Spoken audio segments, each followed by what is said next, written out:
So this week is GERD Awareness Week, and I wanted to talk to you about the connection between GERD, so gastroesophageal reflux disorder, and thyroid.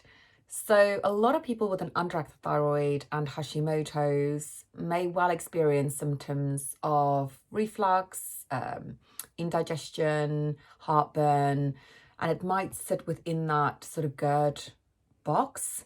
And people might have been told that actually that they have too much stomach acid. And many of my clients have been put on proton pump inhibitors to combat this. Well, actually, as you'll find out throughout this video, it's not always about too much stomach acid, and very often it's about not having sufficient levels of stomach acid that causes the problem. And the reason for this is that when our thyroid is underactive, or even when we have Hashimoto's, we tend to have slower thyroid function. We might not be producing sufficient levels of stomach acid.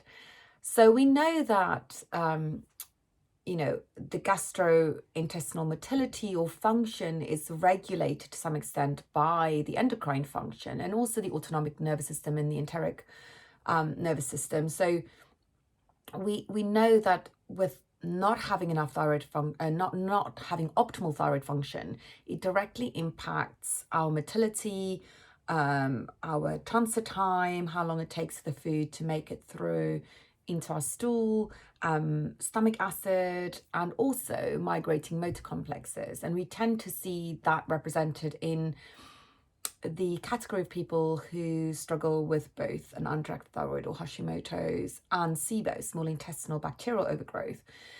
And the reason for this is that thyroid hormone influence gut motility.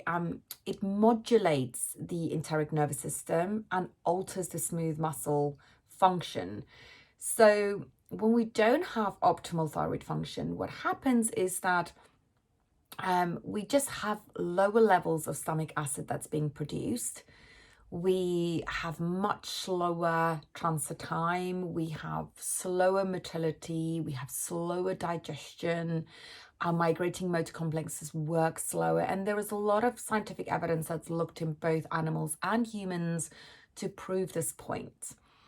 So I suppose this begs the question around, how do you know whether you've got too much stomach acid or not enough? And there are quite a few sort of things you can do at home to test this out. One of these, which is my favorite, is to use apple cider vinegar as a test to see whether you experience some warmth or sort of burning sensation, but it's not really burning, it's more like a warmth in the stomach area. So we're not talking lower down on the digestive tract where your colon and small intestine is, but higher up, just within the rib cage where the stomach is. So the idea is that you start off by having a teaspoon of apple cider vinegar, and you have that before all your main meals, and just see whether you can notice a sensation of warmth in the gut. And if you don't notice anything, you can then increase that up to about a tablespoon with all your meals to see whether that makes a difference for you. Now, typically, I very rarely see people respond with a teaspoon. I might start noticing some signs of warmth around getting up to a tablespoon. And in many cases, I just don't see any reaction from even a tablespoon, to be honest. So I think you're fair to say that if you get to a tablespoon and you're not noticing a warmth or sort of a burning sensation, that your stomach acid might not be optimal. It's not a categoric sort of diagnostic tool, but it's a pretty good, simple test, that's indicative that the acidic environment in the gut might not be optimal. And at the same time, if you notice that you do have some warmth around a teaspoon, then you do know that maybe for you, your stomach acid levels may well be optimal or too much, as is the case for some individuals. So another test is doing the bicarb soda test. That is on my website. You can also find that on Instagram. I think I've posted about that there, so you'll be able to see what to do with that.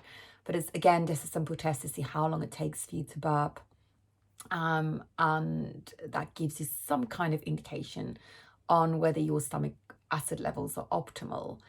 So there is obviously signs and some signs that we can see whether the stomach acid is at an optimal level.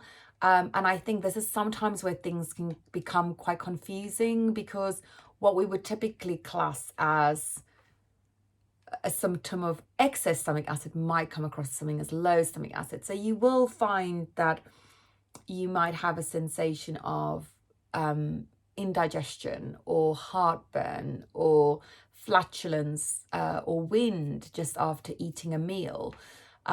You might feel that you have sort of reflux sensations as well. And you might also notice that you feel bloated or sort of a sense of fullness after you eat your food. So these are all signs that you are not producing enough stomach acid. And another really good way, when all of these are kind of combined with low iron, low magnesium, low B12, hair loss, frequent candida infections, acne, those things are all indicative that your body just hasn't got enough stomach acid to absorb the iron and B12, and which again is really critical for thyroid hormone production. So it's a bit of a vicious cycle and a catch-22, because you need one to do the other. So again, it's really important that you understand what you're dealing with so that you can support that in the right way. In the same breath, not having too much stomach acid can very well be a problem for some people with a thyroid condition, and those symptoms might well seem quite similar as not having enough stomach acid. But what I would like to add to this is, when we're thinking about the gastrointestinal tract, it's really important that we try and understand where the problem is, that we're not just focusing on, oh well, it's the gut. We really need to understand, is it in the upper parts of the gut? Is it in the stomach? Is it in the small intestine? Is it in the colon? What are we working on? What are we targeting here? So when we think about excess stomach, sometimes that we would likely feel is that we're looking at symptoms that's going to be coming up from the stomach, sort of just below the esophagus, going down, and then within that esophageal region that you can feel. So just trying to show you, but that doesn't work. But basically, you're really looking at it from here, just to sort of your rib cage, and that's what you're feeling. So the upper part of the stomach and then up. And if you're feeling things like a burning sensation after your meals, or the upper part of the abdomen might be burning as well, or feel hot. You've got frequent heartburn, burping, and then sort of what feels like a really, really heavy indigestion on your chest, but it's more of a burning sensation, and nausea. So these are all, little things that can give you an indication of which way you're going. So what do we do about it? Well, really the key thing obviously is understanding whether you've got too much or too little stomach acid. Secondly, it's then trying to look at what can you do on a day-to-day basis to support your digestion, because if you've got an underactive thyroid or you have Hashimoto's, your digestive function is one of the most important things you need to be working on.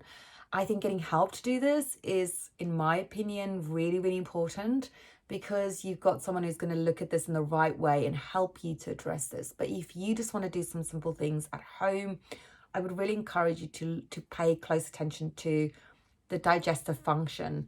And when we think about it, we've got the cephalic phase, which is where we think about things, we smell things, we see things, we're activating digestion in that first phase. So it's really important that we're mindful around our cooking, that we're not just sort of diving in and cooking, that we're smelling the food, that we're activating the enzymes that way, that we're sitting down in a harmonious, calm, fun, enjoyable environment to eat. We're not in front of a computer or driving or stressed or cooking for the kids, and then it's all frantic. And I know the witching hour, I've got 2 kids, like it's really hard. The dinner time witching hour is like nightmare. So even if it means maybe you have your meal a bit later, or you change things a little bit, or just create a different routine around your meal times, it's so important that you sit down and enjoy that, and you can sit down and chew your food. And I know this is a problem for mothers. Like, I've been there, I still am there sometimes, where you're cooking and eating at the same time because you're trying to rush to get everything done, and you've got all the kids fed, and then you're like, oh, quickly, I've got to eat now. And then you're just there trying to wash up whilst having your meal, or trying to, get them sorted whilst having a quick bite of food. But it's actually the worst thing you can do for yourself. One, you're not mindful. Two, you're not really chewing your food properly and digesting your food properly. So just think about chewing your food 32 times minimum. Yeah, that's a lot. And then getting it down into a unrecognizable form before it gets into the esophagus. And that way you're really going to help and support your digestive function, and therefore your thyroid. So yeah, I wanted to talk about this today. It's a really important point. I think, we often just put things in categories, like we've got IBS, we've got undirected thyroid, we've got Hashimoto's, we've got GERD. We have all these little labels that's attached to us, but it's all kind of one thing. And so, of course, it's understanding that you don't have thyroid hormone, it's pretty much going to affect every single thing in your body, because your thyroid hormone is affecting everything in your body. So it's really thinking about how can you support that with doing other things. If you need help and you want some guidance on your digestive function, you need some support with your thyroid, then reach out. I would love to help you. You can book in for a free call with me, where we can troubleshoot and see what's going on with your health, and we can look at the next best steps for you to take. And yeah, I hope you found this information helpful. Please leave me a comment in the comments, a message in the comment below, so I can just see what your thoughts are, whether you enjoyed the video, and have a lovely day.